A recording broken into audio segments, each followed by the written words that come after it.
तो आज हम जो है वो स्टार्ट कर रहे हैं हमारा अगला टॉपिक जो कि है टोटली अबाउट वर्ब के बारे में है। जब हम पार्ट ऑफ स्पीच की बात करते हैं तो पार्ट ऑफ स्पीच के अंदर कोई भी पार्ट ऑफ स्पीच हो, हम क्या करते हैं, हम डेफिनेशन के रटने के माहिर हैं, शुरू से ही हम रटते हुए आ रहे हैं। जो भी चीज़ हमको रटने हैं पहले हम डेफिनेशन उसकी रट देते हैं।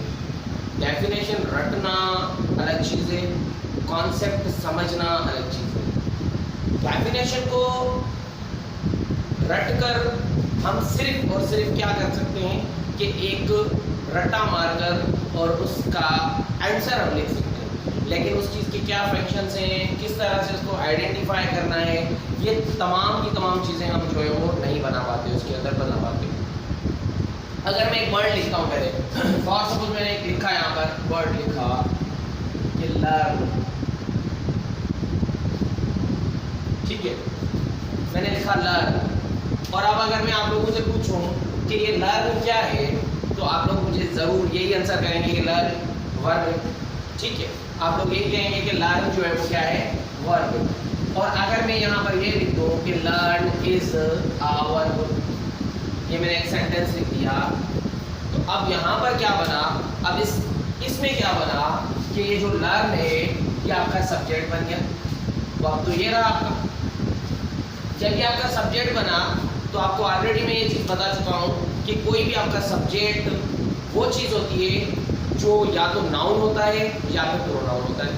सब्जेक्ट कभी भी पार्ट ऑफ स्पीच के अंदर या तो नाउन होगा या तो प्रोनाउन होगा, और कोई भी पार्ट ऑफ स्पीच में से नहीं होगा। तो अब यहाँ पर लर्न जो है वो आपका क्या बन गया, सब्जेक्ट बन गया। इट मींस कि यहाँ पर लर्न आपका नाउन बन गया। तो यानी कहने का मकसद ये है कि आप किसी भी वर्ड को देखकर नहीं बता सकते कि वो पार्ट ऑफ स्पीच कौन सा है, ठीक है, वो कौन से पार्ट्स ऑफ स्पीच में से है। तो अब आपको जब तक उसका कंप्लीट सेंटेंस नहीं मिलता आप उसको नहीं आइडेंटिफाई कर पाएंगे। और नंबर 2 चीज़, आपको उसको आइडेंटिफाई करने के लिए उसके अबाउट उसके फंक्शंस आपको पता होना चाहिए, उसको पहचान उसकी आपको लाजमी आनी चाहिए। किसी भी पार्ट ऑफ स्पीच को आपको अगर क्लियर करना है तो 2 चीज़ें उसके अबाउट आप क्लियर कर लें, और वो 2 चीज़ें कौन कौन सी हैं।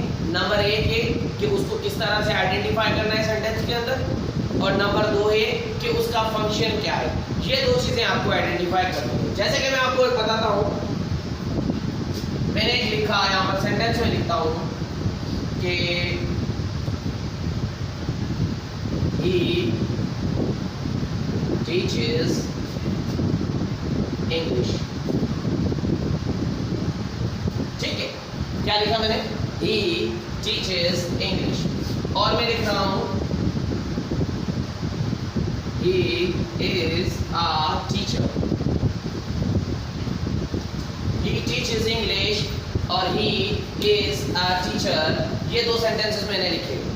अब यहाँ पर आप लोगों से अगर मैं पूछूं, जो डेफिनेशन हम रटते हुए आ रहे हैं शुरू से, ये क्या है, verb shows that something is being done, या verb shows the action, verb shows the action, या verb shows that something is being done, ये आप लोग रटने के माहिर हैं। Noun is a naming word, noun is a naming word, noun is a name, आप लोग यही करते हुए आ रहे हैं, ठीक है। लेकिन हमें ये नहीं पता कि नाउन के फंक्शंस क्या हैं, नाउन को किस तरह से पहचानना है, ठीक है, ये चीज़ें हमें नहीं पता।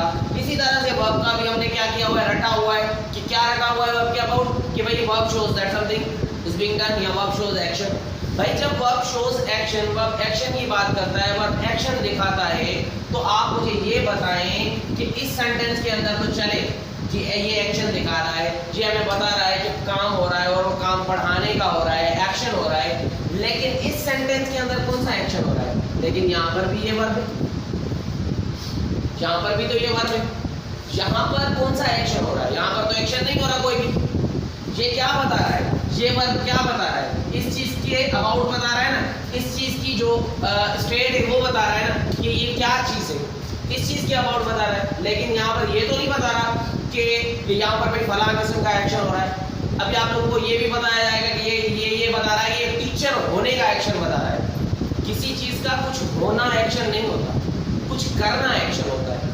तो यहाँ पर वर्ब आपकी जो पहले वाली जो डेफिनेशन हम पढ़ते हुए आ रहे हैं कि verb shows that something is being done, या हम ये पढ़ते हुए आ रहे हैं कि वर्ब शोज द एक्शन, तो उसके अंदर थोड़ी सी हम अमेंडमेंट करेंगे, उसको थोड़ा सा हम जो है मॉडिफाई करेंगे, और मॉडिफाई करने के बाद हम जो डेफिनेशन लिखेंगे उसके अबाउट भी हम पढ़ते हैं। ठीक है, नंबर एक चीज ये मैंने आप लोगों को क्लियर करवा दिया। अब नंबर दो चीज क्या है कि हमें सबसे पहले ये भी चीजें मालूम करनी होगी कि हम किस तरह से किसी पार्ट ऑफ स्पीच को पहचानें। आज हमारे पास जैसे कि मैं वर्ब के अबाउट डिस्कस कर रहा हूँ, क्योंकि हमारी अब वीडियोस की जो सीरीज चलने वाली है वो टोटली टेंस के ऊपर है, और tense is a part of verb है, tense also is a part of verb. जब टेंस पार्ट ऑफ वर्ब है तो हमें सबसे पहले वर्ब को क्लियर करना है, वर्ब क्लियर हो जाएगा तो हमारे पास टेंस क्लियर हो जाएगा।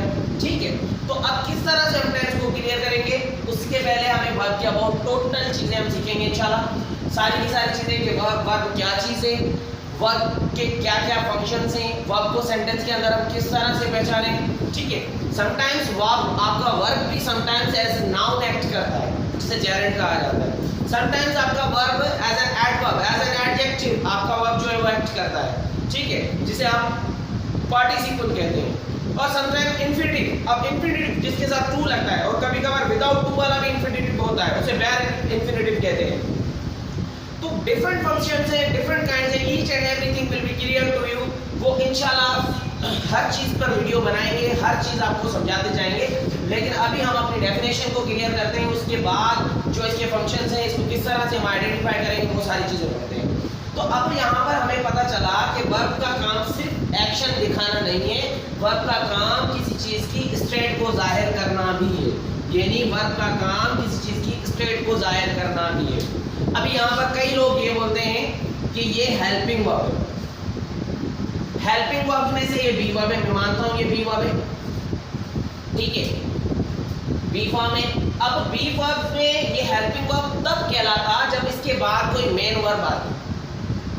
अब इसके बाद कोई मेन वर्ब है नहीं, जब किसी भी वर्ब के बाद कोई मेन वर्ब नहीं है तो वो वर्ब आपका चाहे वो हेल्पिंग वर्ब है या चाहे कोई और वर्ब है, वो आपका मेन वर्ब के तौर पर ही कंसीडर किया जाएगा। तो इस स्टेट के अंदर इसको हम बी वर्ब नहीं कहेंगे, ये हमारा हेल्पिंग वर्ब नहीं है, बल्कि ये मेन वर्ब की एक टाइप है, जो कि मैं अभी लिखूंगा। मेन वर्ब की टाइप कौन सी है, इसे लिंकिंग वर्ब कहा जाता है या स्ट्रेटिव वर्ब कहा जाता है।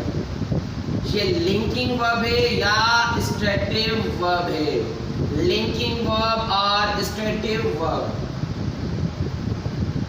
Did I make it clear? चलें जी, तो अब सबसे पहले हम वर्ब की पहले डेफिनेशन लिख देते हैं, क्योंकि आप लोग डेफिनेशंस के लिए बेचैन होते हैं। तो सबसे पहले डेफिनेशन लिखते हैं और उसके अबाउट फिर हम आगे पढ़ते हैं। तो वर्ब की जो डेफिनेशन लिखेंगे वो ये होगी, वर्ब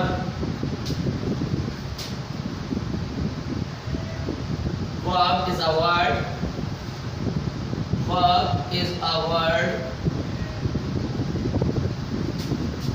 that shows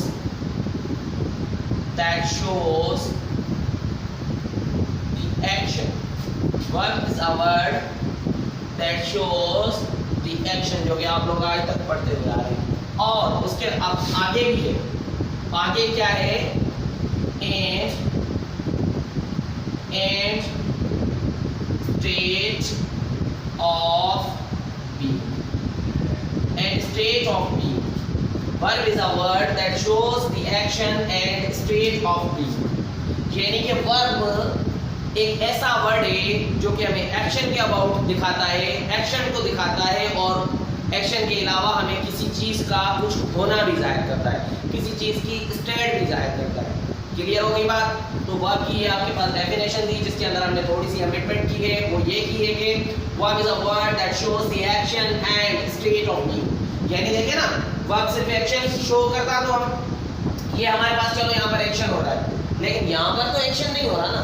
तो जहाँ एक्शन नहीं हो रहा तो फिर यहाँ पर वर्ब का क्या फंक्शन है, वर्ब यहाँ पर क्या काम कर रहा है? यहाँ पर वर्ब इसकी स्टेट को शो कर रहा है कि वो टीचर है, किसी चीज के कुछ होने को शो कर रहा है। तो किसी चीज के कुछ होने को शो करता है वर्ब, और दूसरा वर्ब एक्शन को शो करता है। ये चीजें तो क्लियर हो गई होंगी।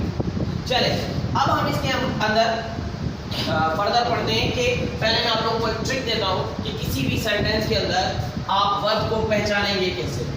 वर्ब को पहचानना है तो हम कैसे पहचानेंगे किसी भी सेंटेंस के अंदर। नंबर 1, वर्ब आपके पास अगर इन 3 पॉइंट्स में से कोई भी एक पॉइंट जो है वो परफॉर्म कर रहा है, कोई भी एक पॉइंट जो है वो एग्जिबिट कर रहा है, तो समझो कि वो वर्ड आपका वर्ब है। नंबर 1, वर्ब हमें टेंस के बारे में बताता है। अगर कोई वर्ड आपको टेंस के बारे में बता रहा है, कोई वर्ड आपको टेंस के बारे में बता रहा है, तो वो भी आपका वर्ब कहलाएगा। अगर कोई वर्ड आपको सब्जेक्ट के सिंगुलर होना या प्लूरल होने के बारे में बता रहा है, तो वो भी आपका वर्ब है। अगर कोई वर्ड आपको ये बता रहा है कि आपका सब्जेक्ट सिंगुलर है या सब्जेक्ट प्लूरल है, तो उस कंडीशन में भी वो वर्ड आपका वर्ब है। या फिर ऐसा वर्ड जिसके साथ हम आईएनजी लिख पाए, ऐसा वर्ड जिसके साथ हम आईएनजी लिख पाए, ठीक है। जैसे कि मिसाल के तौर पे किसी नाउन के साथ तो हम आईएनजी नहीं लगा सकते ना, नाउन के साथ हम आईएनजी नहीं लगा सकते, यानी वो वर्ड, ऐसा वर्ड जिसके साथ हम आईएनजी लिखें और वो मीनिंग दे हमें, तो वो वर्ड भी हमारा वर्ब कहलाएगा। Did I make it clear? चलिए अब हम इसमें किस तरह से मैं आपको बताऊं कि एक तो ये टेंस के बारे में बताएगा, नंबर 2 ये सब्जेक्ट का हमें या तो बताएगा सिंगुलर है या तो बताएगा प्लूरल है, नंबर 3 ये बताएगा और उसके साथ वर्ड के साथ हम आईएनजी लगाकर जो है वो लगाए तो उसकी एक और मीनिंग निकल आए या कंप्लीट मीनिंग निकले, किसी भी वर्ड के साथ हम आईएनजी जो है वो पुट कर सके। चले तो अब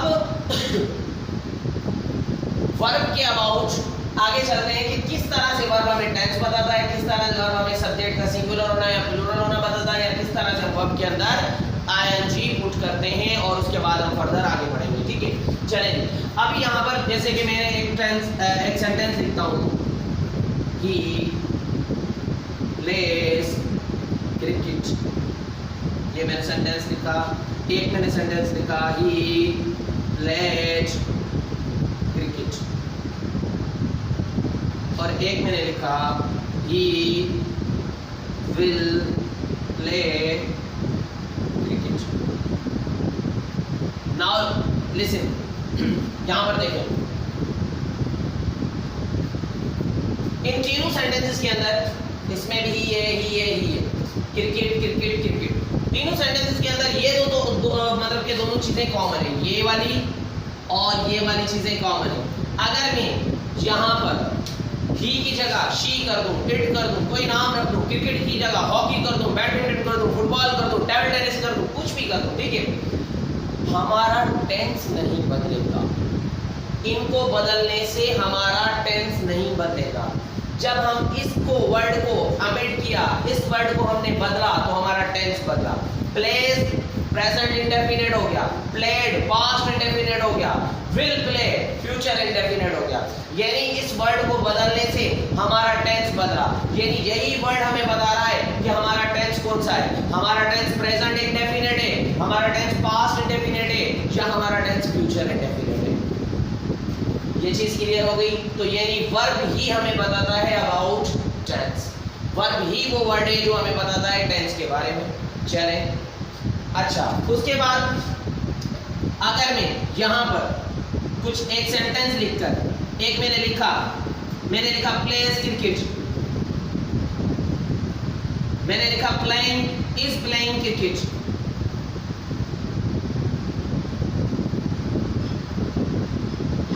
ठीक है। अब अगर मैं आपसे पूछूं कि ये जो दो सेंटेंसेस हैं, इनके अंदर सब्जेक्ट कौन सा आएगा, सब्जेक्ट सिंगुलर आएगा या प्लूरल आएगा, तो आप सब यही जवाब देंगे कि सर जब वर्ब सिंगुलर लगी हुई है तो जाहिर सी बात है सब्जेक्ट भी सिंगुलर आएगा। फिर सब्जेक्ट ही हो, शी हो, इट हो, एनी नेम हो सिंगुलर में, वो हो सकता है, लेकिन जब वर्ब सिंगुलर लगी हुई है तो हमारे पास सब्जेक्ट भी सिंगुलर होगा, क्योंकि सब्जेक्ट वर्ब एग्रीमेंट यही कहता है हमें कि सिंगुलर सब्जेक्ट के साथ singular verb and plural subject के साथ प्लूरल वर्ब, ठीक है। तो इससे ये जाहिर हुआ कि वर्ब ही हमें बताता है अबाउट सब्जेक्ट के सब्जेक्ट प्लूरल है या सब्जेक्ट सिंगुलर है। तो ये चीज भी क्लियर हो गई। तो अब यहाँ पर मैं चाहे ही लगा दूं, यहाँ पर चाहे मैं शी लगा दूं, एटसेट्रा जो भी, लेकिन हमें सब्जेक्ट लगाना सिंगुलर पड़ेगा। दूसरा पॉइंट भी आपका क्लियर हो गया। पहला पॉइंट के बाद हमें टेंस के अबाउट बताता है, क्लियर हो गया। दूसरा पॉइंट हमें कि वर्ब हमें बताता है कि सब्जेक्ट हमारा सिंगुलर है या प्लूरल है, तो ये भी हमें क्लियर हो गया। अब ऐसा वर्ड जिसके साथ हम ing लगा सकें, जैसे कि मैंने देखे प्ले के साथ ing का इजाफा किया, तो ये आपके पास हो गया प्लेइंग। अब वही दोस्तों वाली जो पहली बात पे कुछ दोस्त कहते हैं कि इस जो है वो बी वर्ब है, जैसे कि मैंने लिखा था वहां पर ही इज अ टीचर, तो वहां पर कई कहते हैं कि इस बी वर्ब है, मैं मानता हूं इस बी वर्ब है, लेकिन वहां पर इस बी वर्ब नहीं है, वहां पर इस जो है वो एज मैन वर्ब जो है वो यूज हो रहा है, और वहां पर वो मेन वर्ब की टाइप में से लिंकिंग वर्ब यानी यस्टरडे वर्ब है। यहां पर इस जो है वो आपका बी वर्ब है, और यहां पर इज आपका हेल्पिंग वर्ब में से बी फॉर्म है उसकी। क्यों? क्योंकि जब दो वर्ब्स एक साथ आ जाएंगी तो पहले वाली वर्ब आपकी जो है वो हमेशा हेल्पिंग वर्ब होती है, और दूसरी वर्ब जो है वो आपकी हमेशा मेन वर्ब होती है। तो यहाँ पर इसमें ing का इजाफा हुआ, तो हमें पता चला कि हमारा ये वाला जो है वो वर्ड वर्ब है। तो ये वर्ब को पहचानने की जो मैंने आपको ट्रिक बताई है, जो तरीका बताया है, इस तरह से आप पहचान सकते हैं किसी भी सेंटेंस के अंदर कि कौन सा वर्ड क्या है। ठीक है, चले डेफिनेशन हो गई, पहचानने का तरीका हो गया। अब हम पढ़ते हैं वर्ब के अबाउट। एक वर्ब का बड़ा सारा चार्ट बनाएंगे जिसके अंदर हम बहुत सारी चीजें पढ़ेंगे, लेकिन उससे पहले एक चीज और क्लियर करवाता हूँ।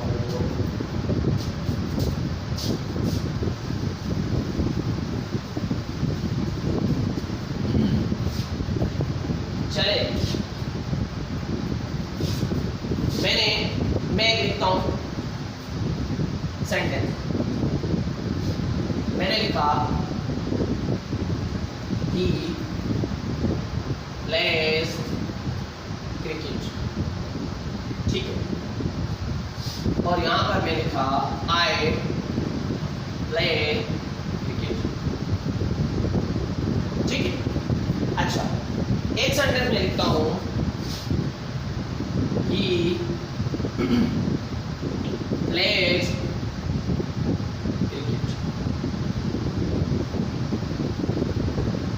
ठीक है, ये 3 सेंटेंसेस। अच्छा, अब एक और मैं सेंटेंस लिखता हूं, एक ऐसा सेंटेंस लिखता हूं जैसे कि she likes dancing, she likes dancing, she likes dancing। एक और मैं लिखता हूं